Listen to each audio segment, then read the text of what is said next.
Oui, bonjour. Allô? Oui, Mokhtar, bonjour. Ça va, tu vas bien? Ça va, et toi? Très très bien, barakallahu fik. ما عرفتش alors Bonjour Hafeda. bonjour لاله سناء ça va Bonjour Lala Hafeda, كي عاملة؟ Ça va, en forme?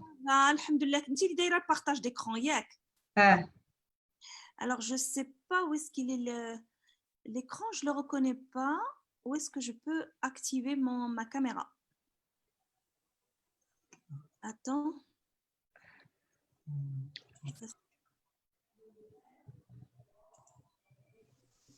oui alors voilà merci voilà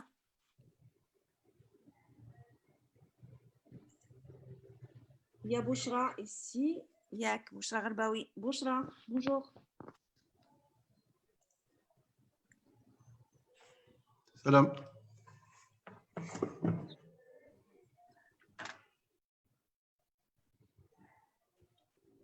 Yallah, je viens de partager avec la deuxième. Oui, oui, Hafida, bonjour. Bonjour Bouchra, ça va? Oui, oui, ça va, merci. Yallah, En ça fait, vous ne m'entendez pas. Hein. Yallah, ça Oui, oui, oui. Je suis désolée pour. Moi, en fait, j'ai complètement zappé. Wallah. C'est pas grave, c'est pas grave. J'ai complètement zappé. Ouais. Heureusement, tu cartes ça à la dernière minute là. Heureusement. Bon. Super. Sinon, ça va? Tu as reçu mon mail pour mardi? Oui, je l'ai reçu. Oui, merci beaucoup, Hafida. C'est vraiment sympa parce que je pense que ça va nous décoincer un petit peu. Ah, Taline, exactement, c'est vrai. C'est vrai. Raka, je crois que tu nous as. On est tes bébés. Tu nous as. Je vous ai, ça y est, parrainé. Oui. Oui, ça y est. Vous êtes mes adoptés, ça y est, c'est bon. Exactement. Donc, ما عندك العين شوف. Ah ouais. ما عندك العين علينا. Voilà, الله يخليك. C'est gentil. الله يكمل بخير. آمين يا رب. آمين.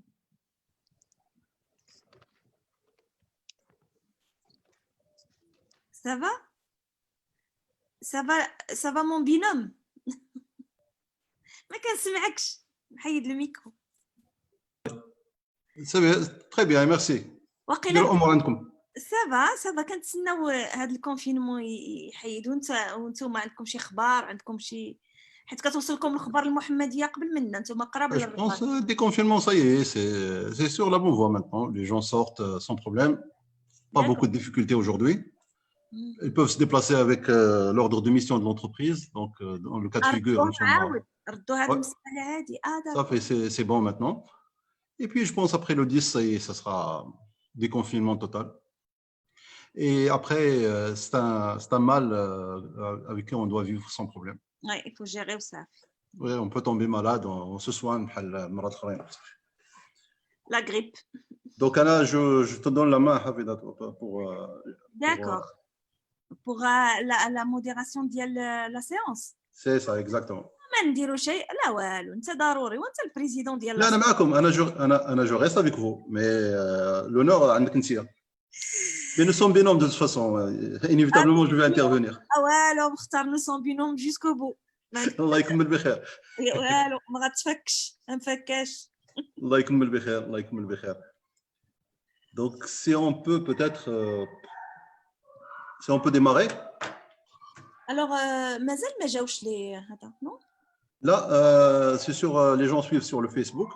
D'accord.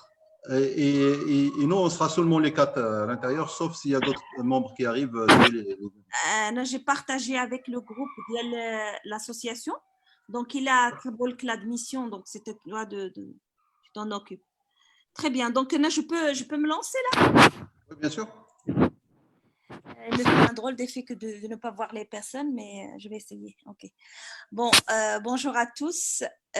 Ravi de vous retrouver dans ce 4e webinaire qui porte sur le sujet compétences 3.0 au service de l'employabilité et combien on a besoin de cette employabilité, surtout avec les complexités du marché de l'emploi et avec la complexité aussi de l'environnement.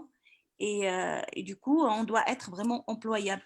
Nous sommes ravis d'accueillir Sana Agriker, un parcours riche, ingénieur de formation, reconverti en DRH pendant plusieurs années Et aujourd'hui, il est à la tête de son cabinet coaching. Il dirige son cabinet coaching sur les deux domaines, coaching et consulting aussi. Nous allons profiter d'elle, ce webinaire, en tant que DRH qui va nous donner les clés de lecture de ces compétences qui sont tellement désirées pour l'avenir et précieuses pour l'ingénieur que vous êtes. Donc, nous avons vu dans le premier webinaire que j'ai partagé avec vous comment on peut prendre en main sa gestion de carrière. Sana arrive aujourd'hui pour vous dire quelles seraient les compétences de demain à mettre en œuvre et à mettre au service de l'employabilité pour que vous soyez tout le temps employable. Merci beaucoup, Sana, pour votre participation. Merci aussi, Mokhtar, pour ces initiatives. On en a besoin tout le temps de rester connecté avec ces jeunes. Et merci aussi pour toutes les personnes qui peuvent aider et apporter des éléments pour les futurs ingénieurs et les futurs cadres de notre Maroc. Merci. Je passe la parole à Sana. Merci, Sana, encore et encore. Merci beaucoup, Hafida. Je suis très contente d'animer ce webinaire. En tant que membre de l'Association des coachs et consultants professionnels, présidée par mon ami Hafida Msbahi, je te remercie beaucoup pour cette belle opportunité. Je tiens aussi à remercier le président de l'ENSEM Alumni, M. Morabat Mokhtar, de m'avoir donné l'occasion de parler directement avec les étudiants. Et je suis très contente d'animer ce débat sur les compétences 3.0. Alors, pourquoi cette thématique? Cette thématique, elle est vraiment dans l'air du temps, c'est-à-dire aujourd'hui, on parle beaucoup des compétences transversales, les soft skills ou carrément les compétences 3.0, parce que tout simplement, les entreprises d'aujourd'hui, ils sont en train de vivre une profonde mutation, une vraie transformation digitale. Donc aujourd'hui, la pandémie, il a montré clairement que les entreprises doivent faire face aux aléas et aux imprévus pour qu'ils puissent performer et rester dans le marché de l'économie. Donc aujourd'hui, avec cette montée de complexité, les professionnels des métiers RH, ils sont en train de favoriser des nouvelles compétences autres que les compétences techniques, ce qu'on appelle aujourd'hui les compétences soft skills. Alors, the best way to predict your future is to create it. Donc, Peter Drucker a bien résumé la situation qu'on est en train de vivre aujourd'hui. Le monde appartient à ceux qui osent imaginer et préparer leur futur. Je m'explique. Aujourd'hui, les entreprises, ils sont en face d'un grand défi qui était imposé par l'agilité des organisations, les transformations digitales, les évolutions technologiques et tout dernièrement, la COVID-19. Donc aujourd'hui, on est en face d'un nouveau modèle des compétences. Donc, il faut savoir que les entreprises et les organisations ne cherchent plus que les compétences techniques ou ce qu'on appelle les compétences cognitives, et pas parce que nous sommes titulaires d'un diplôme où nous avons eu l'occasion de suivre une formation que nous sommes capables d'agir avec compétence. Mais vraiment, loin de là. Ce contexte actuel est très compliqué, très évolutif, très agile. Aujourd'hui, être compétent, c'est être capable de naviguer dans la complexité.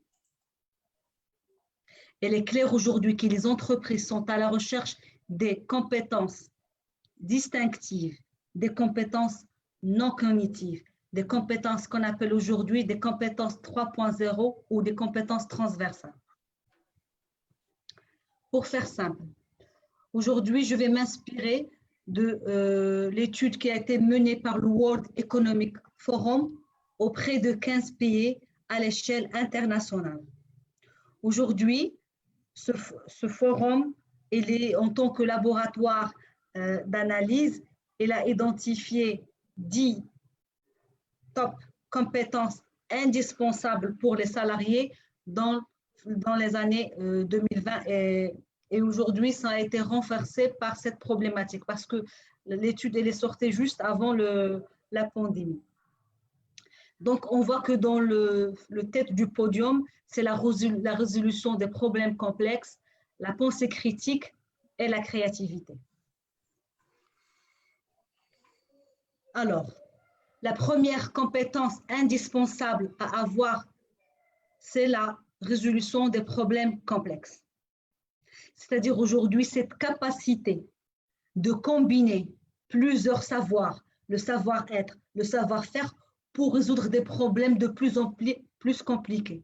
Donc aujourd'hui, les jeunes diplômés sortis de l'école, c'est vrai, ils ont besoin d'un socle cognitif et technique qui est quand même indispensable pour accéder au marché de l'emploi, mais attention, c'est nécessaire, mais ce n'est pas suffisant.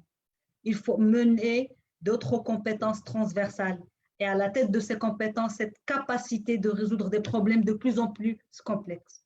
Donc aujourd'hui, nous sommes en train de vivre une transformation digitale. Donc la personne, elle doit être capable d'analyser, de traiter plusieurs informations émanantes de différents créneaux, les analyser et sortir avec une décision. La deuxième compétence, c'est la créativité. L'innovation, la créativité. Donc, savoir créer des solutions pour aujourd'hui et pour demain. C'est la grande préoccupation des entreprises. La créativité et l'innovation sont l'une des compétences les très demandées aujourd'hui dans les entreprises, quel que soit leur secteur d'activité. Dans le conseil, dans le tourisme, dans l'industrie, nous sommes aujourd'hui à la recherche des profils créatifs, qui osent d'élargir les champs des possibles, qui osent d'essayer, qui sont toujours à la recherche, à l'innovation. La troisième compétence aujourd'hui, c'est cette pensée critique. On n'a pas besoin des bénis oui-oui. On a besoin des personnes qui sont dans la critique, c'est-à-dire cette critique positive pour améliorer, pour développer. On ne porte pas des jugements superflus, au contraire. C'est-à-dire aujourd'hui, quand la personne intègre une entreprise, elle doit analyser la situation, comprendre le marché, comprendre l'organisation. Et quand on lui pose la question, qu'est-ce que vous pensez? Normalement, elle doit avoir cette capacité, ce courage pour dire vraiment ce qu'il pense. Parce que quand on intègre un nouveau son, dans le cadre organisationnel, on a besoin des personnes qui ont une pensée critique, qui ne sont pas influencées par le système, au contraire, qu'ils viennent pour ramener des nouvelles idées, pour nous proposer de nouvelles façons de faire. Donc, nous sommes aujourd'hui dans un environnement de plus en plus compliqué, de plus en plus concurrentiel. On a besoin des personnes qui ont cette capacité d'affronter des multiples défis et surtout cette capacité de décryptage. Et donc, pour ce faire, on a besoin des personnes qui lisent beaucoup, qui savent ce qui se passe autour d'eux. Ça veut dire qu'ils ne sont pas focalisés sur leurs cours dans les grandes écoles, notamment d'ingénieurs ou autres écoles, mais qu'ils ont une culture générale cette culture générale qui va leur permettre de développer cette pensée critique. La quatrième compétence qui a été identifiée comme indispensable pour les salariés 2020 et notamment avec la pandémie, ce qu'on appelle le leadership. Alors, George Orwell, elle a dit, chaque génération se croit plus intelligente que la précédente et plus sage que la suivante. Aujourd'hui, on cohabite avec 4 générations. Et donc, quand on intègre l'entreprise, on doit avoir cette humilité, cette capacité de savoir vivre d'une manière intelligente avec ces 3 autres communautés. Et donc, pour ce faire, on a besoin du leadership positif, des personnes qui sont capables aujourd'hui, avec ce mindset positif, d'attirer les hauts potentiels, d'attirer les collaborateurs et de les fédérer autour des projets prometteurs pour l'entreprise. Et surtout aujourd'hui, avec le télétravail, pour ne pas se sentir isolé, exclu de la société, nous avons beaucoup plus besoin du leadership positif. Nous avons besoin des managers qui sont capables de manager à distance, capables de créer de l'intérêt autour des objectifs, capables de fédérer leurs collaborateurs autour des objectifs SMART, des objectifs liés à la performance individuelle et collective. La collaboration, c'est-à-dire aujourd'hui, comme on a toujours dit, seul on va plus vite, mais ensemble on va plus loin. On a besoin des personnes qui collaborent, on a besoin des personnes qui partagent leur savoir, le savoir-faire, des personnes qui ont cette capacité de co-working. C'est-à-dire aujourd'hui, même si on va supposer que le télétravail va être instauré au Maroc chez plusieurs secteurs d'activité, la collaboration a toujours est possible, même avec le télétravail. Donc aujourd'hui, il y a une étude qui a été lancée tout dernièrement, qu'aujourd'hui on peut, même avec le télétravail, grâce au management positif, au leadership, grâce au management à distance, nous sommes capables aujourd'hui de fédérer nos collaborateurs, d'identifier des objectifs en commun et de travailler avec beaucoup d'intelligence pour ne pas s'isoler, pour ne pas se perdre, pour ne pas se démotiver. La compétence qui a été classée 6e selon toujours l'étude menée par le World Economic Forum, c'est l'intelligence émotionnelle. Alors, Danielle Goleman, dans les années 90, à peu près les années 1995, elle avait parlé d'une nouvelle intelligence, ce qu'on appelle l'intelligence émotionnelle. Donc, cette intelligence émotionnelle, elle est indispensable aujourd'hui. Dans les début des années 2000, elle était classée parmi les premières compétences indispensables dans les structures. Aujourd'hui, c'est vrai qu'il est classé 6e, mais qui quand même, il est indispensable pour réussir dans sa carrière. Donc aujourd'hui, Danielle Goleman a identifié les 5 compétences indispensables pour acquérir cette intelligence émotionnelle. D'abord, la conscience de soi. Donc, c'est ce qui suppose que on se connaît. Donc aujourd'hui, nos lauréats des grandes écoles d'ingénieurs, commerce ou autres, ou les futurs lauréats, on leur suggère de travailler dès maintenant sur eux pour se connaître, mieux se connaître, pour identifier leurs talents, pour connaître leurs besoins, pour connaître ce qu'ils veulent faire dans le futur. Et mieux si on se connaît très bien, donc on va vraiment faciliter notre connexion avec notre vrai potentiel et on va aller vers l'essentiel. Donc, cette conscience de soi, elle ouvre vers la maîtrise de soi. Donc, quand je me connais, quand je connais mes émotions, quand je sais ce que je veux, comment je veux l'obtenir, donc, il y a une certaine gestion d'émotions. Ça veut dire, et surtout dans le cas des situations de stress, aujourd'hui, ça a été démontré, les personnes qui ont développé cette intelligence émotionnelle, elles gèrent mieux leur stress au sein des entreprises. La motivation, donc je connais mes facteurs de motivation, donc je maîtrise les leviers de ma propre motivation. Et voilà, donc aujourd'hui, quand même, la motivation reste un point très important, indispensable pour donner le maximum de soi, pour vraiment s'épanouir et faire épanouir leurs collaborateurs, pour faire épanouir leurs collègues.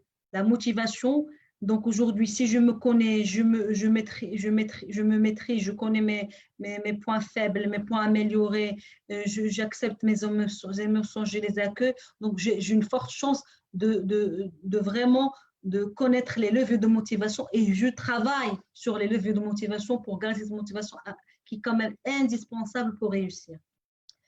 L'empathie. Donc aujourd'hui, tout dernièrement, on parle du management empathique. C'est quoi ce management empathique? C'est quoi cette empathie, cette capacité de se mettre à la place de l'autre sans être l'autre. C'est-à-dire aujourd'hui, cette façon avec cette empathie. Je ne parle pas de la sympathie, loin de là. Je parle de cette capacité de comprendre l'autre, la situation. Donc aujourd'hui, quand tu te mets à la place de l'autre, juste par une écoute active, juste par des actions de management courageux, je peux faire adhérer mes collaborateurs et leur sortir de cette zone de stress ou cette zone parfois même de démotivation. Il faut se dire, avec le télétravail, on a besoin des managers empathiques. Et bien sûr, quand on développe ces 5 compétences, automatiquement, nous avons des aptitudes sociales très élevées. Et la compétence sociale, l'aptitude sociale, elle est indispensable. Nous sommes des êtres vivants, sociables, on ne peut pas vivre isolés. Et c'est-à-dire aujourd'hui, grâce à cette aptitude sociale, on va tisser des relations avec nos collègues, nos collaborateurs, des bonnes relations avec nos clients internes et externes, et ça va vraiment avoir des résultats très bénéfiques sur la performance de l'entreprise.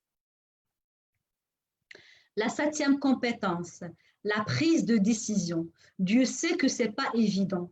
Et vraiment, moi j'ai vécu dans des structures où il y avait des personnes cognitivement, ils avaient un quotient d'intelligence très élevé.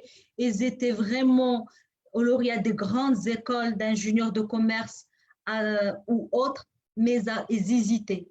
Ils n'avaient pas cette capacité de prise de décision parce qu'ils n'avaient pas confiance en eux. Et donc aujourd'hui, nous sommes devant un environnement de plus en plus compliqué. Donc, et aujourd'hui, nous sommes presque dans un grand village mondial et nous sommes obligés de prendre des décisions, sinon on va disparaître du marché carrément économique. Donc, on a besoin des personnes qui sont aujourd'hui capables et courageuses de prendre les bonnes décisions au bon moment avant que ça soit trop tard. Donc, avoir cette agilité, cette capacité de prendre la bonne décision. Donc, la 8e compétence, c'est l'orientation service. Donc, aujourd'hui, une entreprise, quel que soit son secteur d'activité, elle a des clients internes et bien sûr des clients externes. Et on a besoin des personnes qui sont dans l'innovation, qui sont en train d'anticiper le besoin des clients internes et externes. Aujourd'hui, ça a été démontré par la pandémie que les structures aujourd'hui qui sont vraiment à l'écoute de leurs clients, elles sont en train d'anticiper. Ils sont des structures résilientes. Ils n'ont pas baissé les bras devant la Covid. Au contraire, cette situation leur a permis de s'adapter, de changer leur orientation et d'être de plus en plus à l'écoute du marché, à l'écoute de leurs clients internes ou externes. Et donc aujourd'hui, c'est une compétence indispensable pour réussir sa carrière au sein des entreprises, surtout avec la situation actuelle de la pandémie. Avoir une orientation service, c'est primordial pour réussir sa carrière au sein des entreprises. Je viens à la 9e compétence, eh ben c'est la négociation. La fameuse négociation gagnant-gagnant. Donc cette compétence, il permet de développer la capacité de conduire des discussions et concilier les intérêts des uns et des autres. Il faut dire que ce n'est pas évident, c'est pourquoi qu'elle a été classée parmi la 9e compétence, parce que c'est une compétence qu'on développe avec le temps et dans la durée. Donc, c'est vrai, il y a des personnes qui ont cette compétence intrinsèque, de cette capacité de négociation. Donc, ils ont pu développer une grande empathie, une grande connaissance de soi et de l'autre. Donc, ils sont capables de mener des négociations gagnant-gagnant. Donc, et ils arrivent à exprimer cette volonté de dégager des résultats porteurs de valeur ajoutée. Et bien sûr, la dernière compétence, c'est cette flexibilité cognitive. Alors, c'est quoi cette flexibilité cognitive? Il faut dire que les situations changent d'une manière exponentielle et d'une manière très rapide. Et la décision qu'on a prise aujourd'hui, on peut la changer demain. Il ne faut pas vraiment être surpris parce que la situation actuelle a montré que les choses évoluent d'une manière très rapide. Et donc, on a besoin des personnes qui ne sont pas, qui sont flexibles, qui ne sont pas, on dirait, entre parenthèses, têtues. C'est-à-dire, on a besoin de cette capacité d'apprentissage rapide, de cette capacité de comprendre rapidement la situation et d'avoir cette flexibilité pour agir au bon moment. Donc, cette capacité de comprendre et mobiliser plusieurs grilles de lecture. Donc, quand on est devant une situation professionnelle, on a besoin, on fait appel à plusieurs grilles de lecture et nous sommes amenés à identifier rapidement la solution à cette problématique pour cet instant. Peut-être cette solution, elle est aujourd'hui cette solution, elle est aujourd'hui la mieux adaptée à ce contexte, mais demain, il peut facilement chambouler et changer. Et donc, on a aujourd'hui cette compétence de plus en plus demandée dans les entreprises, de plus en plus primordiale pour réussir sa carrière dans les entreprises. Voilà en résumé les 10 top compétences indispensables pour les salariés en 2020. Et aujourd'hui, j'invite nos étudiants aujourd'hui de s'inspirer, de développer d'une manière individuelle ou collective les compétences transversales, ou ce qu'on appelle les compétences soft skills, pour se préparer à intégrer le domaine de travail. Merci beaucoup, Sana. Donc, effectivement, c'est très parlant. Et là, on se rend compte que finalement, il y a un résumé de ces 10 compétences, certainement, mais c'est des compétences qui doivent normalement se décliner sur le terrain en termes de capacité, être capable de faire des choses, et concrètement des choses. Il ne suffit pas que de comprendre que, voilà, il me faut cette compétence. Merci beaucoup de nous éclairer sur cette segmentation de ces 10 compétences, de les mettre dans des cases. Et pour commencer, je vais lancer certainement quand les questions et les réponses, si les personnes nous ont des réponses. Mais moi, j'ai une question.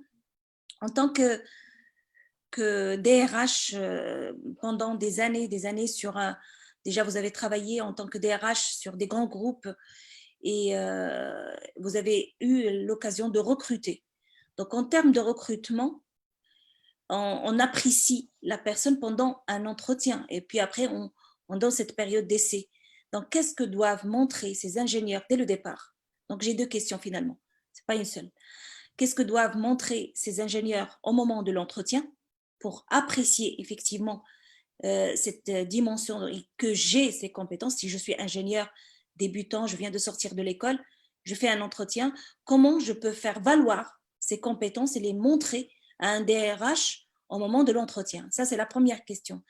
Deuxième question qui est plus opérationnelle. J'ai appris des choses à l'école. J'ai appris à manipuler une quotient intellectuelle plutôt mathématico-cartésienne, si on peut la classer dans ce sens. C'est-à-dire, je n'ai pas eu l'occasion de faire un exercice de mes intelligences émotionnelles, intelligence collaborative et tout ça. Comment je peux apprendre ça, sachant que ce n'est pas des cours qui se donnent dans des écoles d'ingénieurs? Comment, aujourd'hui, en tant que jeune, je peux procurer un apprentissage qui me permet de développer ces compétences? Et on sait très bien que nos jeunes ingénieurs, ils sont capables d'apprendre rapidement. Donc, nous avons appris à apprendre rapidement. Mais où est-ce que je peux trouver cet apprentissage? Où est-ce que je peux aller?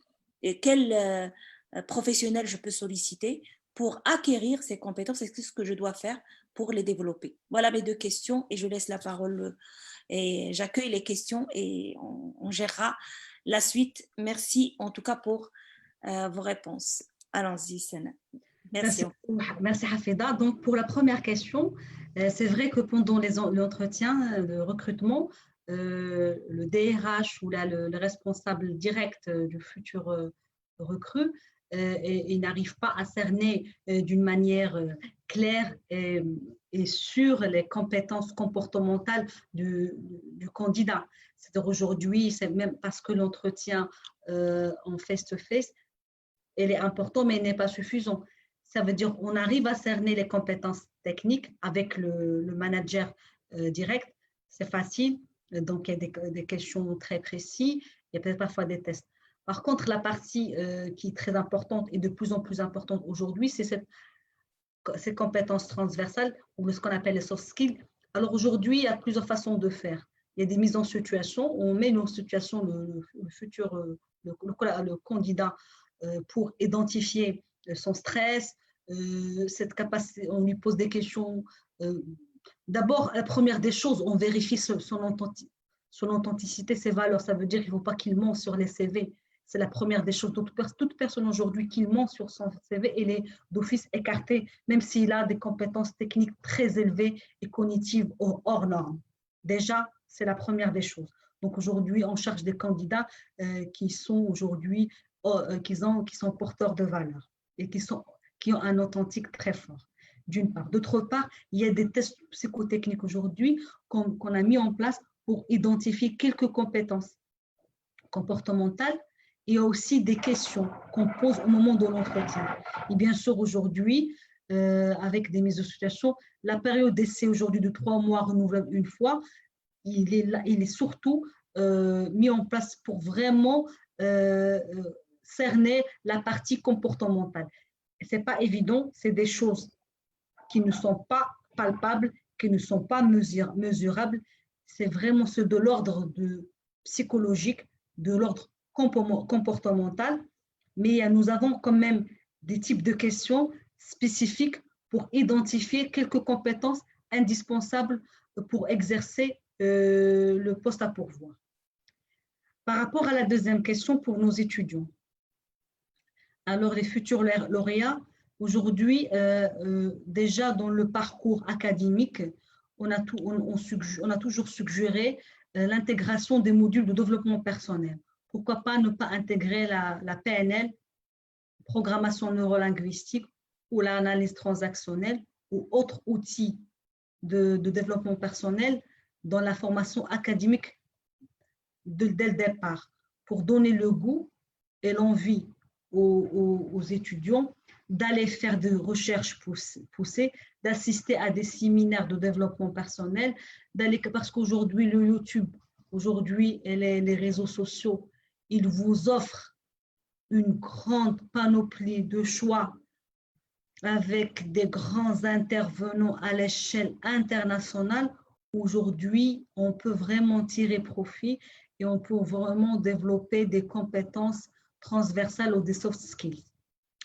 Une autre chose, aujourd'hui, favoriser la gestion des projets. Donc, je suggère le responsable du montage pédagogique des modules de formation de favoriser le travail en groupe, la gestion des projets, parce qu'aujourd'hui, on va aller beaucoup plus vers le collaboratif. Donc, aujourd'hui, les recherches, la prise de parole en public, c'est-à-dire aujourd'hui, on avait remarqué que les ingénieurs en général, si on les compare par rapport aux grandes écoles de commerce, ils ont ce souci dans la prise de parole en public.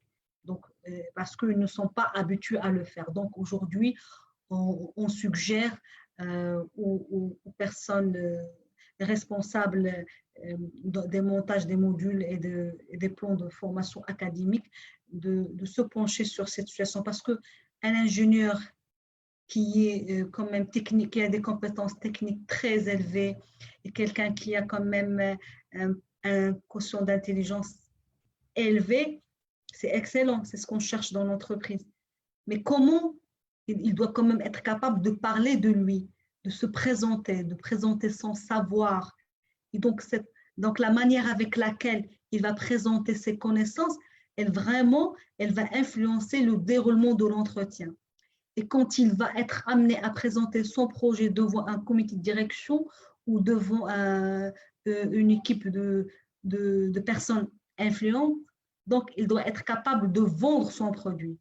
Et cette capacité de vendre son produit, il va l'aider à grimper facilement dans les échelles et être identifié comme potentiel. Et donc aujourd'hui, l'entreprise peut investir. Sinon, oui, il va ouvrir dans la carrière, mais il va prendre une carrière des experts. Donc, parce qu'aujourd'hui, pour être manager, pour manager des équipes, pour grandir dans la structure, on a besoin de beaucoup plus de compétences d'ordre comportemental, ce qu'on appelle les soft skills.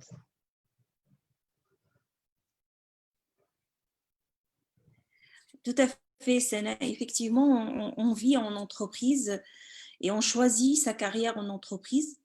Même en tant qu'entrepreneur, on est obligé de défendre ses projets, on est obligé de défendre aussi ce que nous sommes. Et nous sommes tout le temps en mode négociation, en mode valorisation de ce qu'on fait.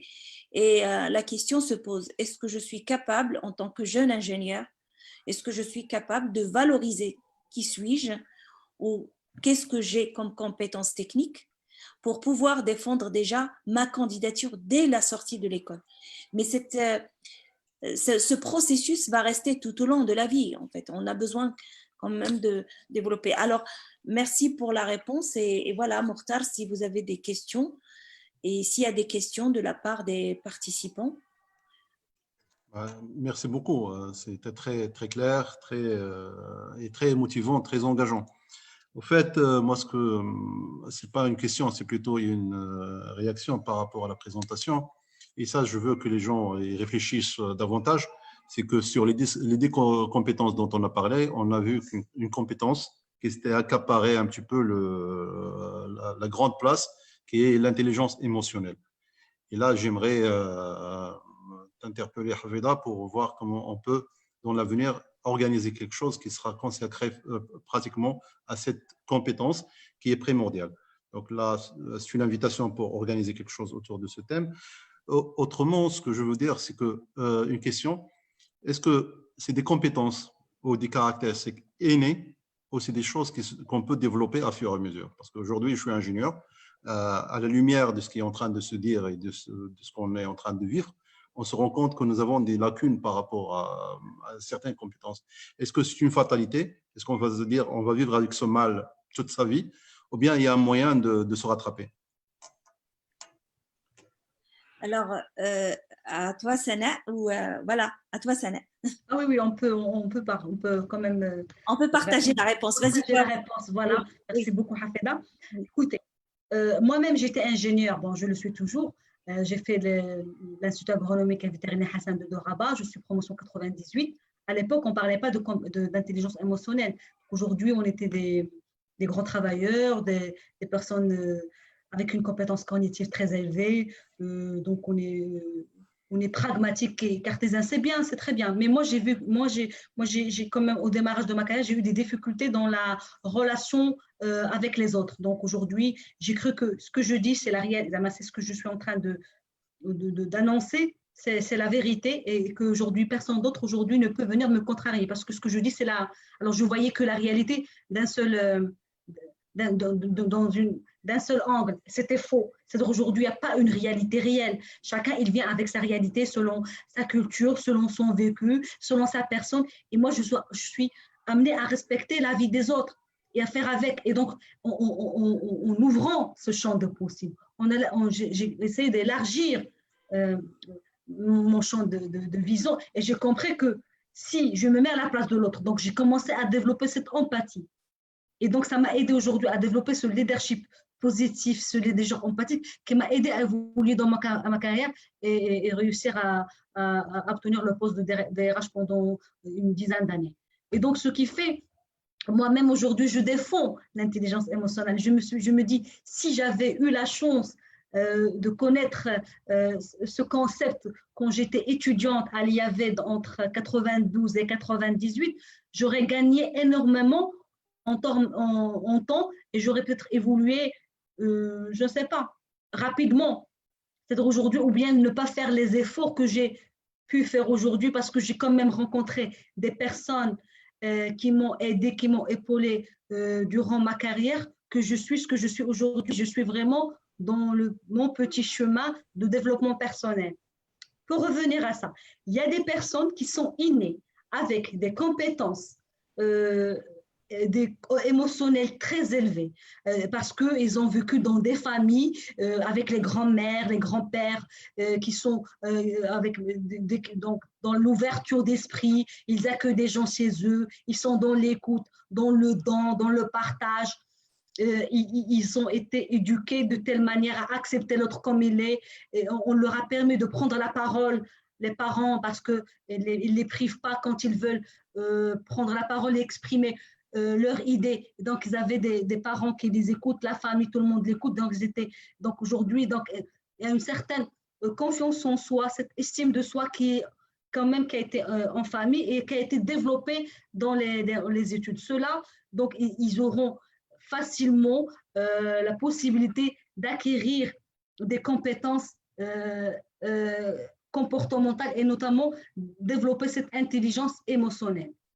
Ou il y en a ceux qui vont se rendre compte dans leur carrière professionnelle, s'ils veulent évoluer et grandir au sein de leur structure ou carrément s'ils veulent changer de secteur d'activité ou la se réinventer, donc ils seront amenés à travailler sur eux pour développer des nouvelles compétences.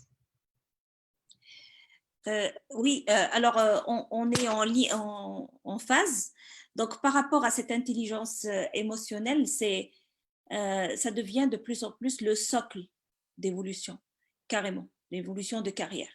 Et l'intelligence émotionnelle, on l'appelle intelligence d'ailleurs, parce que c'est une forme d'intelligence. Et qui dit forme d'intelligence, ça veut dire qu'il y a une partie innée en nous et qui est là. Sauf qu'on a eu la chance peut-être de la développer depuis notre jeune âge, et c'est ce que dit Sana. Et nous avons eu la chance dans un espace familial ou l'espace éducatif où nous avons eu un professeur, nous avons eu quelqu'un qui nous a encouragés à la développer. Du coup, on a eu cette chance. Et on a d'autres qui n'ont pas eu cette chance et peut-être le contraire.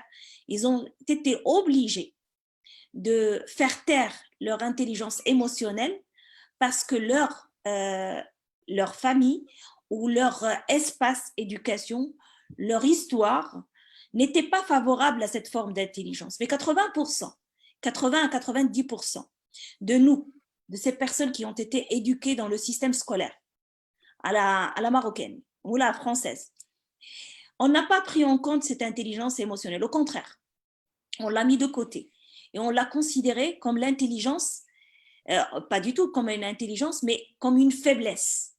Donc, les personnes qui s'appuient un peu sur la relation, un peu qui expriment leurs émotions, les personnes qui étaient plutôt dans l'empathie, ce que explique Sana, ou la compréhension de l'autre, ils étaient considérés comme des personnes qui n'ont pas forcément le QI nécessaire qui leur permettent d'aller plus loin dans leur carrière. Et du coup, qu'est-ce qu'on a essayé de faire tous? De la faire taire, de l'oublier. Et l'intelligence émotionnelle comme un muscle, comme ceux qui font le sport, c'est-à-dire le muscle, il se renforce quand on le travaille et puis il s'affaiblit quand on ne le prend pas en charge. Et avec le temps, avec les années, surtout quand on passe par des systèmes scolaires comme les classes prépa où on est dans une course, hein, ou dans une école d'ingénieur, on est dans une course derrière les notes, derrière le fait de prouver que nous avons une intelligence mathématicologique ou linguistique au plus, hein.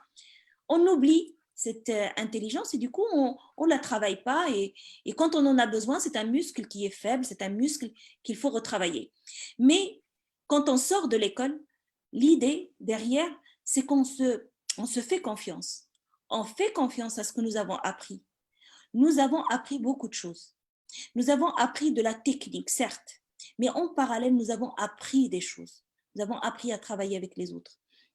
Mais Si on ne fait pas attention, c'est comme si on va mettre un peu de la lumière sur ce que nous sommes. Si on ne se regarde pas, si on ne se remet pas en question, si on n'a pas l'humilité de dire que si j'ai appris des choses, il me reste encore à apprendre. Il y a encore des choses à apprendre. S'il n'y a pas cette humilité, s'il n'y a pas j'ai encore des choses à apprendre. Je dois encore aller chercher comment faire émerger, faire travailler ce muscle qui est l'intelligence émotionnelle. Vous allez être dans des réunions, vous allez être affronté à des personnes qui ne vous ressemblent pas. Dans le monde du travail, on est heurté dans ce premier job à la réalité du marché du travail. On sort de l'école, tout neuf, tout innocent. On est dans un peu le rêve, je suis ingénieur, la vie devant moi est...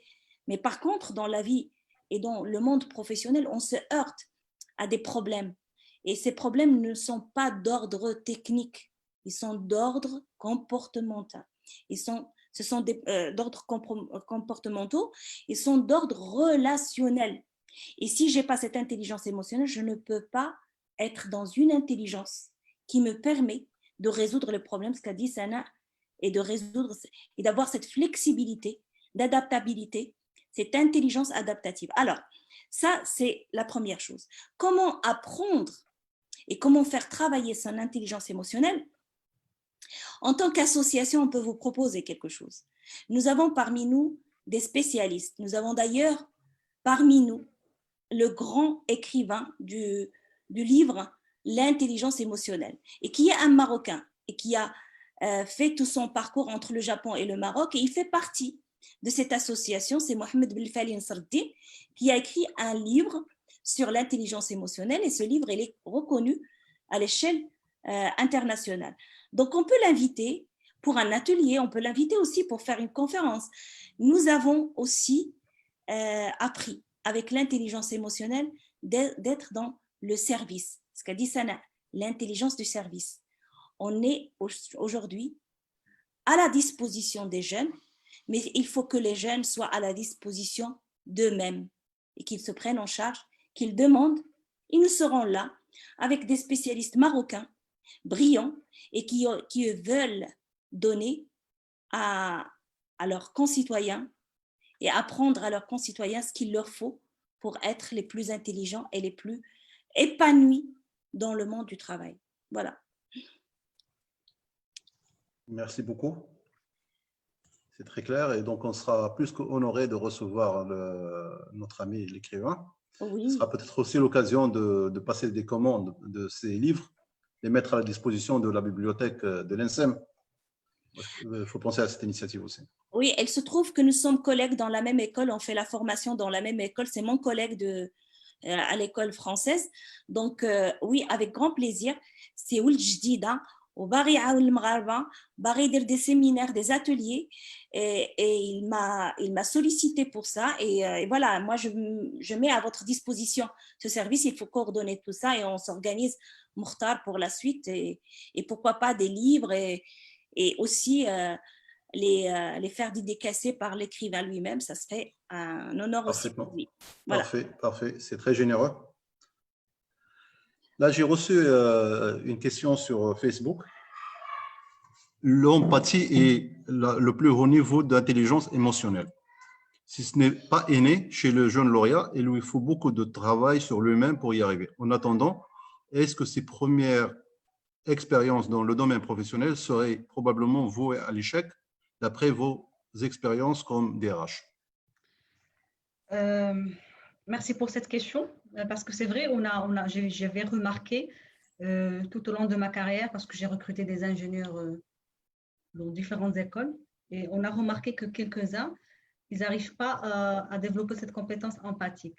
Et ce n'est pas un échec, au contraire, aujourd'hui, déjà le fait de prendre conscience, déjà nous sommes sur le bon chemin. Ça veut dire, déjà parce que je me connais, donc déjà, connais-toi, comme dit Nietzsche, connais-toi toi-même. Je me connais, je sais qu'aujourd'hui, je n'ai pas pu développer cette compétence empathique. Je ne suis pas anti-empathique, c'est clair, je suis quelqu'un qui a, mais je suis conscient, déjà, c'est déjà le point, un grand point de départ. Et donc, en attendant que je travaille sur moi, c'est-à-dire aujourd'hui, quand je suis jeune. Il y a aussi la responsabilité de l'entreprise de m'offrir un cadre de travail qui va me permettre de m'épanouir. Donc, j'aurai un manager, un leader positif, un leader empathique, un leader bienveillant qui va m'accompagner en tant que jeune pour le temps de développer cette compétence parce que j'ai quand même la volonté. Mais si moi, j'ai quand même un petit souci d'acquérir cette compétence et j'intègre une entreprise où je rencontre un management difficile, antipathique, ou des risques de conflit, alors je vais me replier et je vais me renfermer sur moi et je serai incapable de développer quand même cette compétence. Avec le conseil que je peux donner à nos jeunes ingénieurs. La première des choses, le développement personnel, c'est un chemin de vie. Sauf quelques sages du monde, comme Randi ou la Dalai Lama ou autres, qui sont arrivés à une grande sagesse empathie. Les autres, elles sont vraiment en train de parcourir un chemin. Donc, la première des choses que je me mets sur le chemin du développement personnel. J'essaie de prendre conscience que je ne suis pas empathique et donc, je suis en train de développer cette empathie. Cette empathie, c'est-à-dire aujourd'hui, se mettre à la place de l'autre, c'est très simple. Je commence d'abord par l'écoute active. Ça veut dire, quand quelqu'un prend la parole, il parle, je dois l'écouter d'une manière empathique. Je dois dire, déjà, il y aura quand même un dialogue à l'intérieur de moi. Il n'a pas raison, surtout quand il s'agit, par exemple, d'un commercial en face d'un ingénieur. Eh ben, ils ne vont pas avoir le même discours. C'est tout à fait normal. Mais chacun défend ses intérêts et défend son métier. Et donc, l'intelligence émotionnelle, c'est là qu'il intervient. Moi, je suis ingénieur, je suis en train de défendre un projet et le commercial, il vient. Moi, il y aura un dialogue interne. Ben, celui-là est en train de dire n'importe quoi, c'est pas comme ça. Normalement, c'est comme ça. Mais si je me mets à sa place, lui, c'est commercial. Lui, il regarde. Ouais, il est dans cette compétence de relation client. Comment je vais vendre le produit? Eh bien, je peux m'inspirer de la manière avec laquelle il vend son produit pour que je puisse moi-même, quand j'aurai l'occasion de prendre la parole, de vendre bien mon produit. Et donc, je me dis, peut-être elle a raison. Peut-être c'est-à-dire aujourd'hui, cette empathie, elle va te permettre de s'ouvrir vers l'autre, de dire, je ne suis pas oui, j'ai raison, mais peut-être l'autre, elle a raison et c'est son point de vue. Et donc, déjà, le respect, je respecte le point de vue de l'autre, je respecte sa façon de faire, sa façon de voir.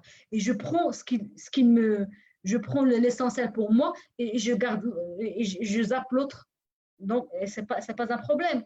Et donc, c'est possible c'est possible d'intégrer une structure et de grandir, d'évoluer, même si on n'a pas une empathie très élevée. Mais aujourd'hui, il faut montrer cette volonté de développer cette empathie. Et on est obligé, pour vraiment créer un climat convivial au sein de nos structures ou là, au sein de son entité, de développer cette empathie pour pouvoir vivre. Parce que ça devient indispensable pour créer des relations de travail harmonieuses. Bien sûr, je parle aujourd'hui de l'empathie, je ne parle pas de la sympathie. Hein. C'est pas du tout la même chose. Tout à fait.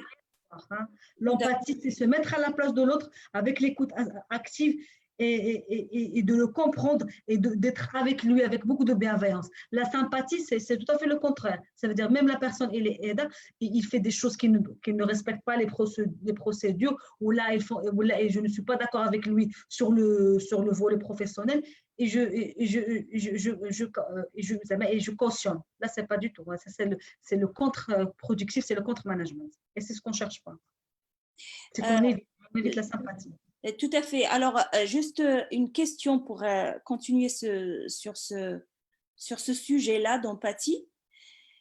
L'empathie, ce n'est qu'un élément, en fait. Même si on parle quand même que c'est un niveau très haut de l'intelligence émotionnelle, c'est un élément parmi d'autres à développer. Mais les entreprises, ils ont aussi cette conscience que quand on accueille un jeune ingénieur, on sait très bien qu'il n'a pas appris ça à l'école et peut-être qu'il n'a pas eu l'occasion de développer. Donc, on va être dans deux situations, n'est-ce pas, Sana, et tu me corriges par rapport à ça. En tant que DRH déjà, quand on accueille des jeunes ingénieurs, on est sûr que ce jeune ingénieur, ou bien il a cette empathie, il l'a appris de lui-même, mais on sait aussi qu'à l'école, il n'a pas appris. Donc, le DRH, déjà, il se met à la place s'il est bon. Et s'il est un bon DRH, il a de l'empathie aussi, n'est-ce pas, Sana? Donc, il se met à la place de ce jeune ingénieur qui arrive et qui se dit, voilà, je dois le prendre en charge. Donc, il y a 6 mois d'intégration. Ces 6 mois d'intégration, déjà, c'est un exercice où on doit mettre en œuvre cet exercice empathique.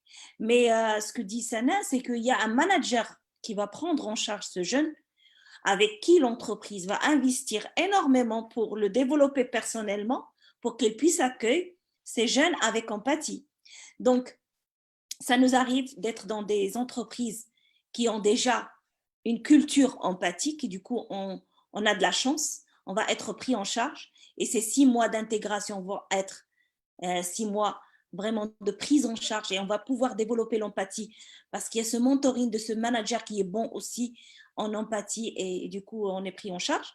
Comme ça peut être le contraire, tout à fait le contraire. Quand on tombe dans des entreprises qui reconnaissent l'empathie en tant que compétence, mais par contre, ils n'investissent pas.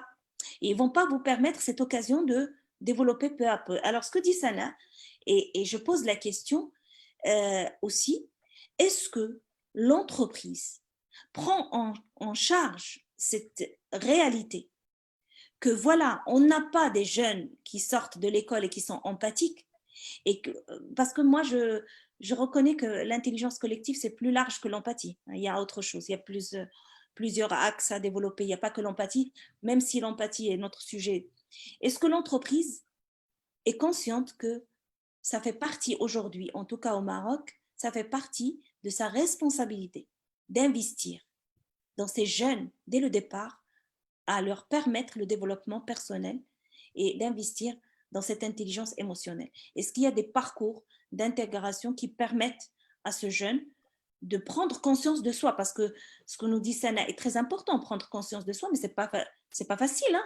Ce n'est pas un exercice facile, il faut être accompagné pour le faire. Donc voilà la question, est-ce que les entreprises prennent ça en charge? En fait, pour être sincère avec toi et avec Semrta, souvent les entreprises, quand elles recrutent dans l'urgence. Donc, ils ont besoin des ingénieurs opérationnels le jour J. Et souvent, ils font appel à des ingénieurs avec une première expérience. Dans le cas contraire, quand l'entreprise aujourd'hui souhaite recruter des jeunes sortis d'école sans expérience, automatiquement, bien sûr, bien évidemment, il met en place un programme d'intégration des nouvelles recrues en collaboration avec le manager direct. Et donc, la direction ressources humaines, elle veut que ce programme est respecté à la lettre et qu'aujourd'hui, donc il y a quand même après 3 mois, il réalise un premier entretien pour vérifier est-ce que le programme il est respecté. Et ça dépend des entreprises. Ceux qui ont les moyens, ils peuvent aujourd'hui investir dans des formations. Je ne parle pas de formation technique, de formation de développement personnel pour aider la personne, les jeunes recrues, surtout quand il s'agit d'une vague de recrutement, de les intégrer et pour réussir l'intégration. Et parfois, l'entreprise ne se rendra pas compte jusqu'à ce qu'il fasse l'étude du turnover. Il se rendra compte qu'il a peur des jeunes sortis d'école, des diplômes, des ingénieurs au moins d'1 an. Donc, il fait une étude de turnover et il se rendra compte que les ingénieurs qui ont été recrutés moins d'1 an, ils sont partis, ils ont démissionné. Là, ils se rendront compte qu'il y a un souci au niveau managériel, au niveau intégration. Donc, il faut qu'ils refassent un vrai job de prise en charge de ces jeunes. Et normalement, les entreprises, ceux qui sont conscients de l'importance du programme d'intégration dans le processus de recrutement, ils prévoient un accompagnement ou pour les jeunes diplômés, justement pour d'abord, au moins qu'ils connaissent la culture d'entreprise.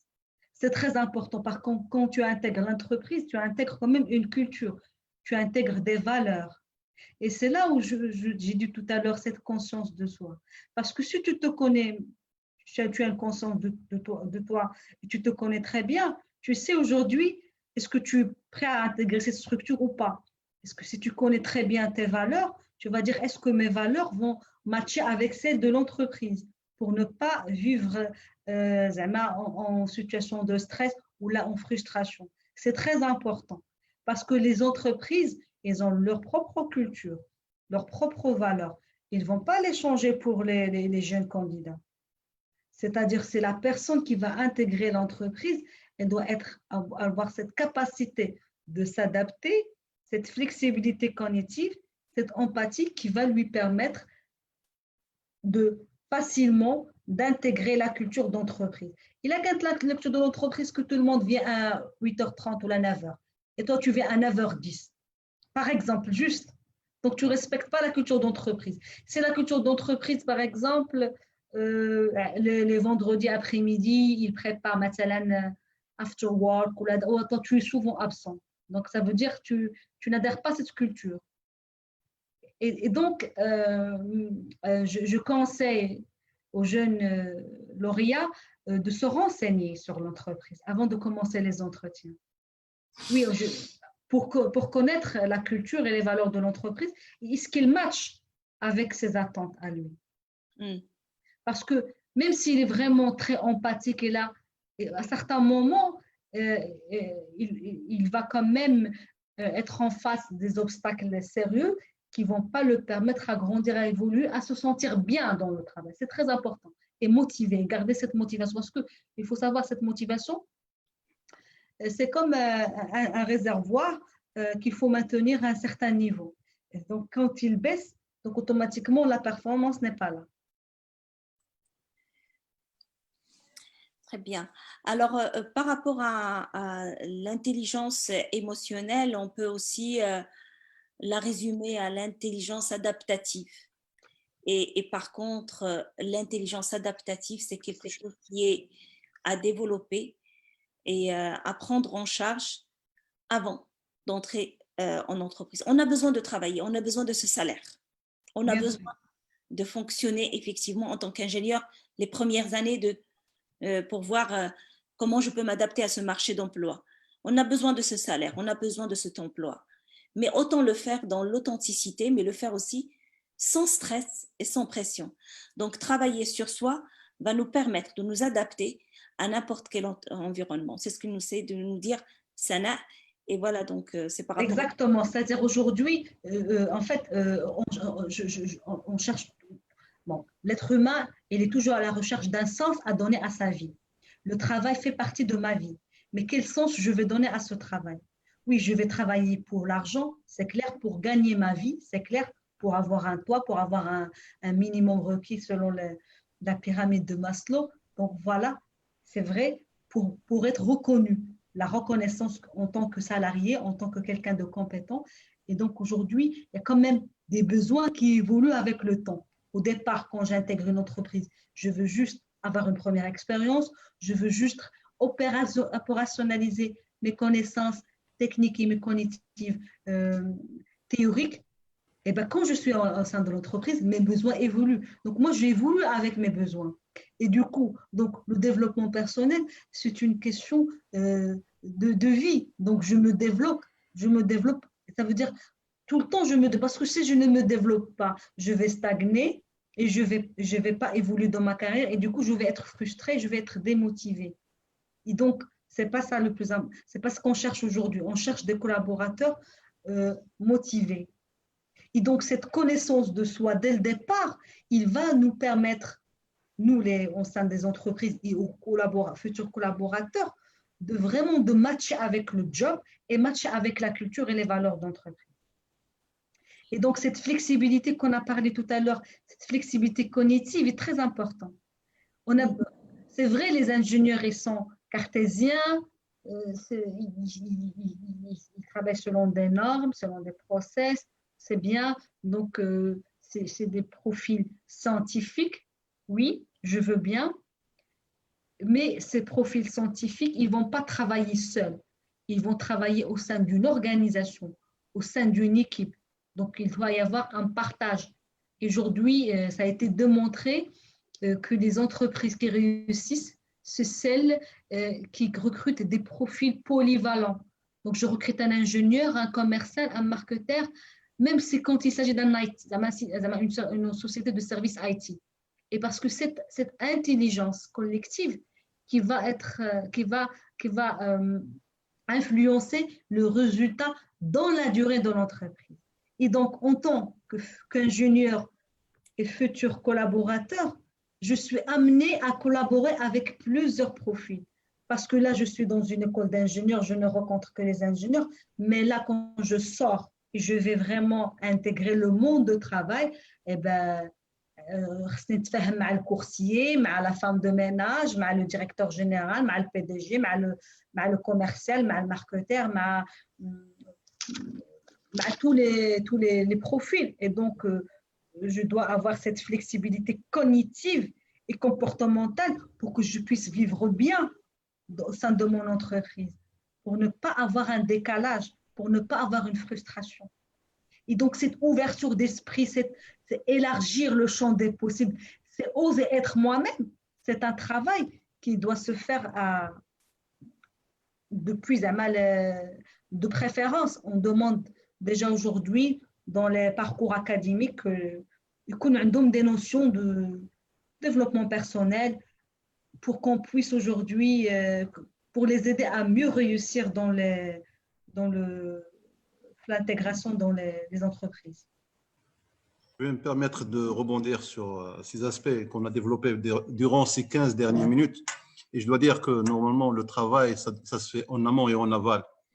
Que la décision de recruter un ingénieur, c'est une décision lourde en conséquence pour l'entreprise. Ça coûte très cher. Et puis, si ça ne marche pas, ils doivent encore refaire l'expérience. Et tout ça, c'est très coûteux. Donc, mon conseil à nos jeunes ingénieurs, c'est de s'assurer à l'avance et d'essayer de comprendre un peu quelles sont la culture dont on a parlé de cette entreprise. Est-ce que c'est quelque chose qui va coller et qui va se mixer facilement avec ma culture personnelle? Et puis les valeurs. Est-ce que je partage les mêmes valeurs de cette entreprise? Et puis, il faut savoir et surtout pouvoir avoir le courage de se dire, je ne peux pas travailler dans ce domaine d'activité ou je ne peux pas travailler dans cette entreprise. Personnellement, je pense mon record, c'était de passer 1 heure dans une entreprise industrielle. J'ai intégré l'entreprise. Le premier jour, j'étais dans un bureau d'études et je me suis dit, tiens, moi, je me vois pas ici dans 2, 3, 4, 5 années. Et je me suis excusé après 1 heure et je suis reparti pour chercher ailleurs. Je suis parti sans pour autant avoir une autre offre dans ma main. Donc, que ce soit pas le salaire ou la motivation d'avoir un poste, la première motivation qu'on a pour le domaine de travail, mais prenez le temps de réfléchir quels sont les créneaux ou quelles sont les activités ou le secteur d'activité qui collent mieux avec ma personnalité et puis quelles sont les entreprises qui peuvent vraiment répondre à mes attentes en termes de culture, savoir-faire, valeurs, etc. Et puis, perdre un peu de temps pour aller un peu plus vite, c'est pas très méchant. Je reviens vers vous. Oui, c'est tout à fait juste ce que vous dites et ce que tu dis, Mortar, parce que effectivement, il faut qu'on soit aligné, congruent avec l'entreprise si on veut y faire carrière. Il n'y a pas d'autre moyen de faire carrière dans une entreprise si on ne partage pas cette culture, on ne partage pas ces valeurs. Mais le jeune, moi, je parle d'une manière assez large. Je ne parle pas des exceptions et je sais que Mortar, tu fais partie des exceptions, mais oui, la majorité ont besoin de ce travail, ont besoin de travailler. Donc, on va ramener cette réalité qui est là, mais pourquoi pas? Il n'y a pas de mal à expérimenter, mais rentrer dans cette relation avec l'entreprise, pas dans la relation que l'entreprise m'offre un emploi, c'est que moi, et l'entreprise, on est dans une logique de gagnant-gagnant. Qu'est-ce qu'elle m'offre et qu'est-ce que je peux offrir? Alors, qu'est-ce que je peux offrir? C'est en termes d'intelligence émotionnelle, mais aussi en termes d'action, c'est-à-dire qui se base sur qu'est-ce que j'apporte, mais qu'est-ce que m'apporte cette entreprise? Et quand je pose la question, qu'est-ce que m'apporte l'entreprise? C'est là où je réfléchis matériellement, mais aussi dans cet équilibre psychologique que ça m'apporte, parce que je sais que je ne peux pas être performant dans la contradiction. Je ne peux pas être performant dans un milieu contradictoire à ce que je suis. Donc, je pose cette question et pourquoi pas à l'intérieur de l'entreprise? Pourquoi pas ne pas avoir cette flexibilité si je n'ai pas d'autre choix? Et ça, je le dis pour les personnes qui ont besoin de ce boulot, quoi. Ils ont besoin de travailler. Pourquoi je ne me pose pas cette question? Qu'est-ce que je peux aujourd'hui offrir? Mais qu'est-ce qu'il m'offre? Mais comment je peux m'appuyer sur cette intelligence adaptative pour trouver une bulle de travail intelligent dans mon territoire. Maintenant, pour prévenir tout ça, et on en a parlé, ça n'a un peu le prouver parce qu'il était dans des multinationales et tu étais dans des grands groupes. Donc, on a vu des groupes où tu étais, on investit sur les managers, on investit dans cette logique de mentoring, dans cette logique d'accompagnement interne. On forme les cadres, on forme les dirigeants à accompagner ces jeunes. Ce n'est pas le cas pour toutes les entreprises. Mais il y a aujourd'hui une prise de conscience large dans les entreprises. Ils investissent sur les cadres pour qu'ils prennent en charge, en format mentoring ou en format coaching interne, ces jeunes, pour les accompagner à développer cette intelligence qu'on souhaite tant dans l'entreprise. Mais on s'adresse là à des jeunes en ingénieurs en devenir. Prenez en charge vous-même, maintenant que vous êtes à l'école, ne sous-estimez pas ce travail, favorisez le travail extra-professionnel, ne favorisez pas que le travail à l'école, allez chercher comment développer cette intelligence émotionnelle au sein de l'école, mais à l'extérieur aussi de l'école. Ne croyez pas que seul le travail sur le projet technique qui va vous permettre d'avancer. Regardez de près comment je peux développer mes compétences à l'extérieur de ce projet et travailler maintenant. Pourquoi pas? Vous avez encore le temps. Alors qu'on trouve ce stress du projet de fin d'études. Moi, j'ai eu l'occasion d'accompagner quelques groupes à l'INSEM il y a quelques années dans la prise de parole en public.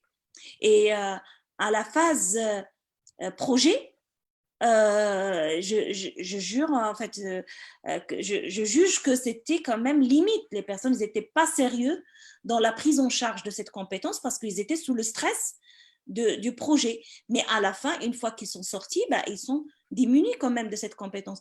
Donc, prenez le temps aussi de réfléchir maintenant comment on peut se faire aider, comment on peut développer cette compétence. On a le temps et on a surtout l'aptitude et la capacité de travailler plusieurs choses à la fois. Nous sommes des ingénieurs. Donc voilà. Bonjour tout le monde. Bonjour Sana, bonjour Hafida, bonjour Mortal. Bonjour Afef. Ça va, vous allez bien? Ça va, Avec Hafida, on ne se connaît pas, mais avec Sana, c'est assez ancien comme relation. Alors, je vous ai rejoint. Oui, alors, bon, je vais commencer par expliquer la vidéo que je m'excuse, je ne peux pas activer. Et je vais vous expliquer pourquoi, parce que ça rejoint 5 des compétences que Sana nous a expliquées. Alors, mon PC, il se trouve que ma fille aussi l'utilise pour sa classe virtuelle. Et tout à l'heure, elle avait une classe à 13h.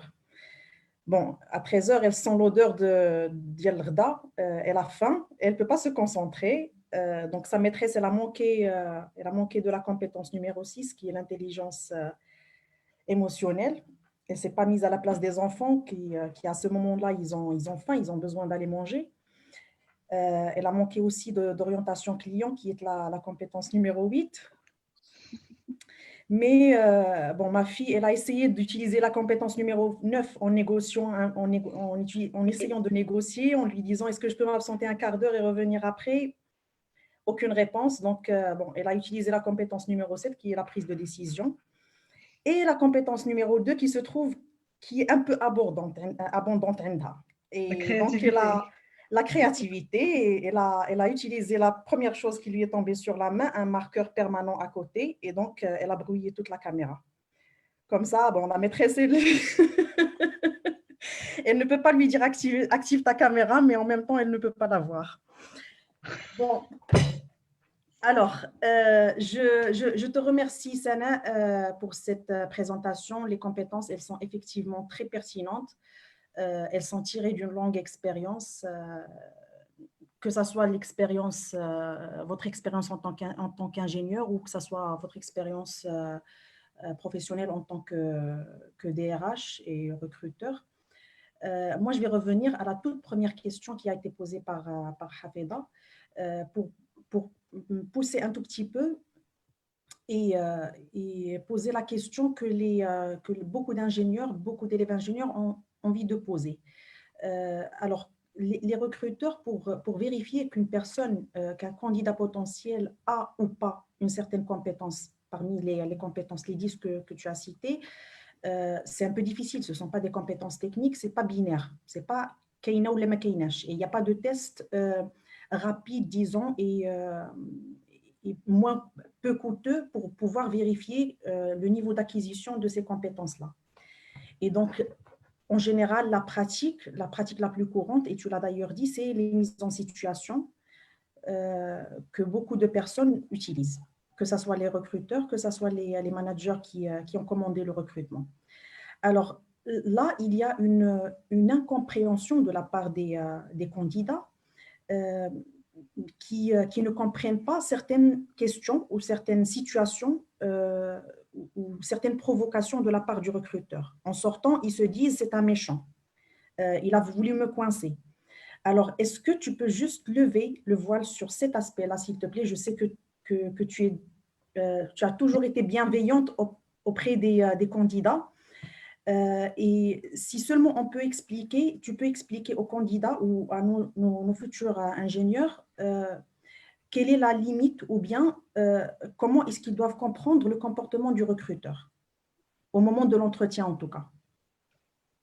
Merci beaucoup, Afa, pour cette question. C'est vrai, normalement, quand on est dans la fonction ressources humaines, on doit être par défaut des personnes bienveillantes et des personnes empathiques, parce que c'est quand même une fonction 100% humaine.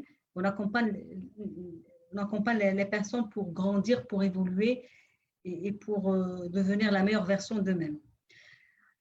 Effectivement, parfois, on peut pousser quand même le bouchon un peu très loin et on peut poser des questions déstabilisantes, qui déstabilisent le candidat. Pour vérifier sa capacité de gérer le stress.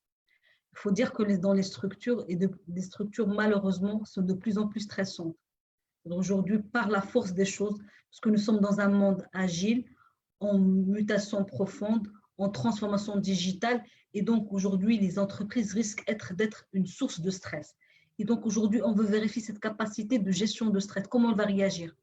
Est-ce qu'il va garder son sang-froid ou là carrément il va être déboussolé, il ne va pas prendre la bonne décision? Je reviens à cette flexibilité cognitive, à cette capacité, parce que tu as quand même un jeune ingénieur, tu es amené à prendre une décision, tu dois avoir une capacité de filtre et de lecture qui va te permettre de prendre une décision.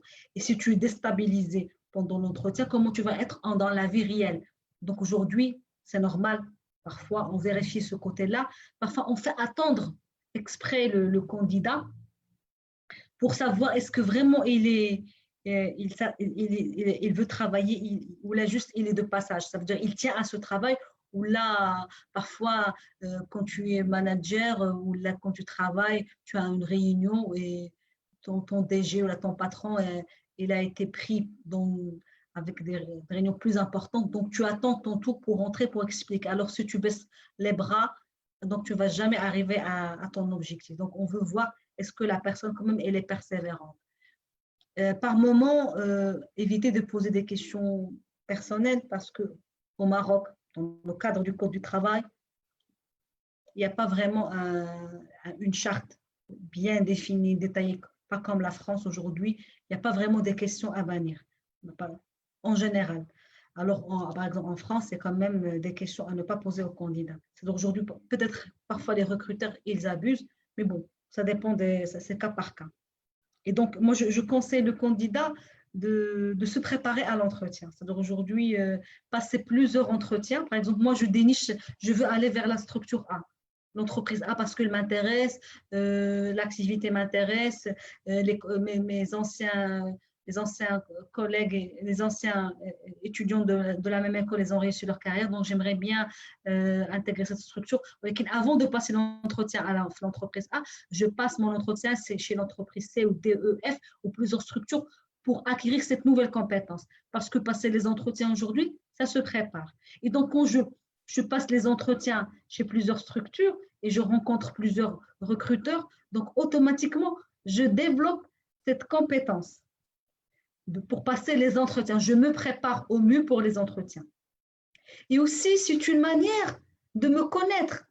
Ça veut dire que quand je suis en entretien et quand je suis agacée par les questions du recruteur et je suis dérangée, eh bien, je me pose la question parce que toute question, il miroite quelque chose qui est à l'intérieur de moi. Donc, il y a quelque chose qui s'est passé à l'intérieur de moi, une réaction qui a eu lieu par rapport à mon vécu, par rapport à mon histoire, par rapport à ma personnalité. Et là, je dois me poser et me dire, attention, il y a quelque chose et je dois commencer un travail sur moi pour que je puisse vraiment me préparer. Parce que le monde est plein de frustration, le monde de travail n'est pas évident, on ne choisit pas ses collègues, on ne choisit pas ses managers. Donc aujourd'hui, on est amené à vivre, à cohabiter dans un environnement et garder notre motivation, notre cap pour être bien avec nous et avec les autres. J'espère que j'ai répondu à la question. Oui, c'était très clair. Moi, si je veux reformuler juste une partie, c'est en gros, si le recruteur nous met mal à l'aise ou sort de l'ordre des questions classiques ou bien du déroulement, disons, féerique qu'on s'attendait, nous, de cet entretien, c'est qu'il veut tester une compétence derrière. Et donc, au lieu de se lamenter et de se dire c'est méchant ou de s'énerver ou bien de rentrer dans une situation inconfortable, vaut mieux que cet ingénieur se pose la question quelle est la compétence que le recruteur essaie de vérifier derrière cette question ou derrière cette situation. Voilà. Et l'aider justement à la valider, étant donné que lui aussi, il cherche juste à vérifier est-ce qu'elle existe ou pas. Et donc, si j'ai des exemples derrière, du vécu, si j'ai des connaissances sur cette compétence, les avancer, ça aidera les deux parties à y voir un peu plus clair. Par exemple, aujourd'hui, moi, je suis recruteur. Hein. Je recrute pour un manager. Je connais le manager mieux que le candidat. Donc, je sais est-ce qu'il va aujourd'hui, je vais créer toutes les conditions favorables pour on réussisse ensemble ce recrutement. Et donc, parfois, il me semble pertinent de poser quelques questions pour vérifier est-ce que le candidat, il va s'adapter avec ce manager. Ou là, ce candidat, est-ce qu'il va s'adapter avec le service, avec le collaborateur, avec le business. Maintenant, j'étais dernièrement dans l'aérien. Je sais que dans l'aérien, on vit un stress perpétuel. Des retards d'avion, des problèmes, donc un travail en shift récurrent. Donc, il y a quand même la vie professionnelle piétine sur la vie privée. Et donc, aujourd'hui, parfois, je pose des questions sur cet équilibre pour voir est-ce que vraiment la personne veut s'investir ou pas. Et c'est important parce que l'essentiel, c'est qu'on ne perd pas le temps ni du futur collaborateur, ni du manager. Et aussi, nous avons quand même une responsabilité de réussir l'entretien et surtout l'intégration. Et par moments, on est parfois obligé, mais il y a la manière aussi de le faire, de poser quelques questions qui risquent de mettre le candidat mal à l'aise. Mais parce qu'on sait que dans l'environnement professionnel, elle sera confrontée à des situations qui vont le mettre mal à l'aise.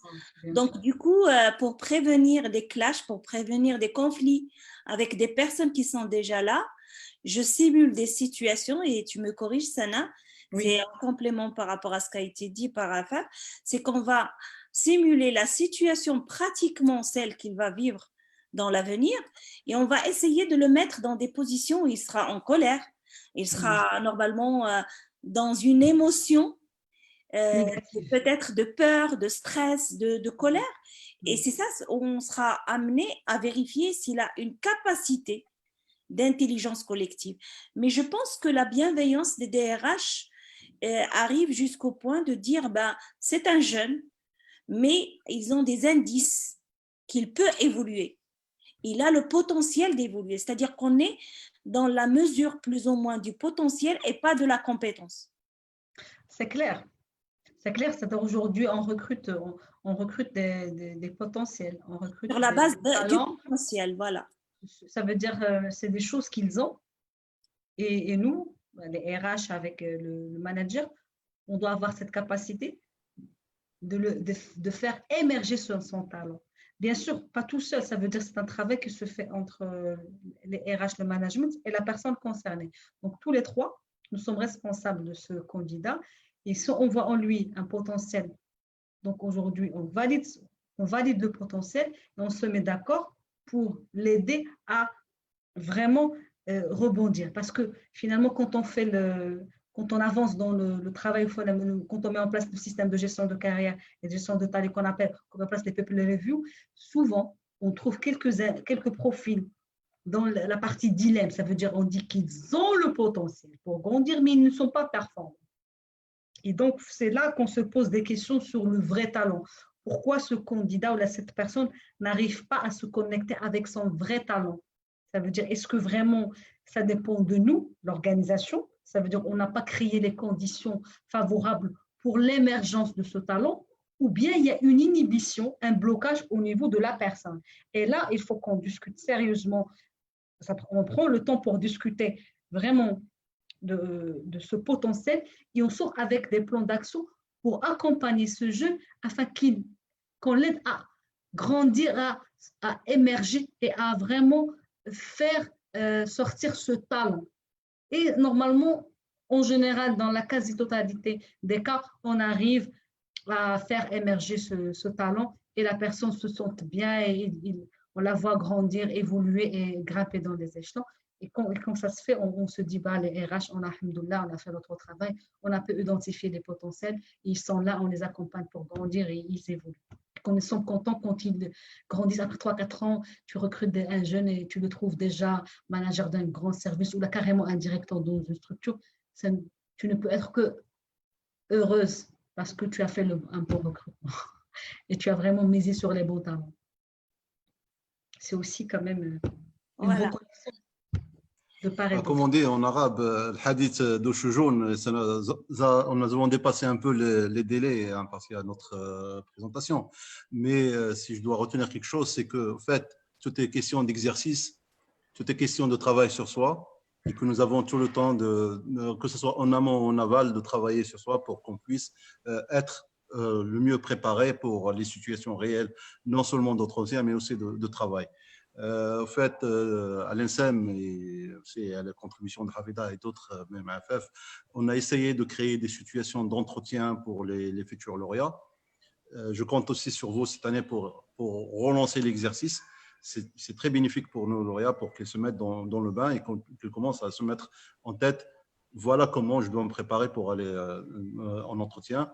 Sachant, comme vous l'avez dit, un entretien chez l'entreprise A, ce n'est pas forcément le même entretien que chez l'entreprise B. Et donc, tout dépend de ce que nous cherchons et ce que nous voulons et aussi de nos prédispositions. Et ça serait dommage d'être un bon ingénieur avec une tête pleine et de rater des opportunités, les meilleures opportunités qui peuvent se présenter à soi, parce que nous avons des lacunes en termes de soft skills. Là aussi, j'ai retenu de Hafida, et ça, j'attends ton retour, c'est notre expert en intelligence émotionnelle, qu'on puisse mettre ça en place le plus rapidement possible. Et puis, je sais aussi que le développement, ça passe aussi par la lecture et par la lecture. Et donc, peut-être on va lancer rapidement une action pour apporter des livres à la bibliothèque de l'INSEM pour permettre à nos jeunes aussi de lire autre chose que les livres techniques et qui sont importants, certes, mais comme je l'ai dit avant, certaines entreprises américaines préfèrent ne pas prendre des compétents en termes techniques, plutôt prendre des gens moyens techniquement, mais qui ont des compétences, des soft skills bien développées. Et donc, ça serait, comme je dis, malheureux d'avoir la tête pleine et de ne pas pouvoir saisir les meilleures opportunités qui se présentent sur le marché. J'ai la certitude que nos futurs lauréats de l'INSEM ont toujours été à l'avant-garde, ils ont toujours été bien. D'ailleurs, preuve est qu'aujourd'hui, nous avons un tour de table, Havida, ingénieur, et il a fait carrière en ressources humaines. Moi-même, je suis ingénieur, je fais carrière en commercial. Il y avait avec nous Abdelhay, qui est entrepreneur, et donc Afaf aussi, maintenant, il est dans le domaine des ressources humaines et du consulting. Donc, l'ingénieur insémien, il a cette capacité, il a toute l'élasticité nécessaire et la flexibilité nécessaire pour se développer ailleurs que dans le domaine technique. Maintenant, force est de constater qu'il faut aussi accompagner ça par un travail sur soi et un exercice en continu sur d'autres domaines que le domaine technique. Merci à vous et la parole à vous pour conclure. C'est un excellent mot de clôture. Bah, c'est déjà le mot de clôture, mais je tiens à remercier Sana. Je tiens à remercier aussi Sana en son cabinet Human Solution. Et je tiens à remercier aussi les membres de l'association, la CCP. Je tiens à remercier Mokhtar pour cette initiative et on compte énormément sur toi, Mokhtar, parce que tu représentes le moteur quand même de l'action au niveau de l'INSEM et on ne cessera jamais de te remercier pour ça, de ta patience et de ta résilience. Et voilà, on a besoin de cette résilience tous. Maintenant, ce qui nous reste à faire, c'est penser à cet avenir pour ces jeunes et à offrir le meilleur, si on a la possibilité de le faire, pourquoi pas, que ce soit en termes d'intervention. D'ailleurs, la prochaine, ça va être sur le travail de l'estime de soi. L'association vous propose ça. Et puis, personnellement, je vais revenir sur mon collègue, le spécialiste en intelligence émotionnelle, pour qu'il nous organise une conférence sur l'intelligence adaptative et émotionnelle. Et pourquoi pas mettre en place des ateliers, parce que les gens, ils ont besoin de s'entraîner. Et nous avons une vingtaine de coachs prédisposés à travailler avec vous. C'est ça ce que je veux aussi vous dire. Merci beaucoup, Sana, pour cette prestation. Et on aura besoin aussi de ton soutien en tant que membre de l'association, membre du bureau exécutif de l'association, mais aussi en tant que DRH et en tant que consultante et en tant que coach. Merci beaucoup. Merci. Moi, j'ai laissé les remerciements pour la fin. Je vous remercie vivement, aussi bien l'association des coachs et conférenciers professionnels. Donc, vous nous avez apporté vraiment un coup de punch en ces périodes difficiles, surtout pendant le mois de Ramadan. Donc, j'espère qu'on va continuer encore à faire profiter nos futurs lauréats de votre savoir-faire et de vos lumières surtout. Sana, votre présentation était vraiment top. Donc, ça nous a même permis à nous de revisiter certains coins ou certaines compétences que nous avons, comme a dit Hafida, certains muscles, compétences qu'on a délaissées dans le temps. Donc, on se rappelle un petit peu qu'il faut les reprendre et qu'il faut les remettre, les aiguiser davantage. Donc, pour nos futurs lauréats, surtout, je pense qu'avec tout ce que vous voulez mettre en place pour eux, ils doivent être motivés et engagés à bloc. Et ils doivent appréhender et approcher le futur avec beaucoup de courage et d'enthousiasme. Les moments sont difficiles, nous le savons, mais nous pouvons toujours rebondir et ce sont les choses difficiles qui font ressortir le meilleur de nous-mêmes. Autrement, si c'était facile, tout le monde pourrait le faire. Merci à vous. Et donc, j'espère qu'on aura le plaisir de vous retrouver très, très bientôt pour une autre conférence, Inch'Allah. Inch'Allah, merci à tous et au revoir. Merci beaucoup et je rassure nos chers lauréats qu'aujourd'hui, malgré la situation pandémique, aujourd'hui les entreprises continuent à recruter et continuent à recevoir, ils vont recevoir des stagiaires en PFE, pas forcément en présentiel, et les choses peuvent se faire en télétravail, juste pour les rassurer. Aujourd'hui, c'est l'occasion pour faire émerger des compétences comportementales. Merci, bon courage et belle continuation. Et à très vite, Inch'Allah, avec l'association ACCP pour vous accompagner dans le plein d'ateliers, comme elle a dit mon amie Hafida. Merci beaucoup, Afaf aussi. Merci, Mokhtar. Merci à vous tous et à la prochaine, Inch'Allah. Bon courage. Et merci à tous les participants. Au revoir. Au revoir.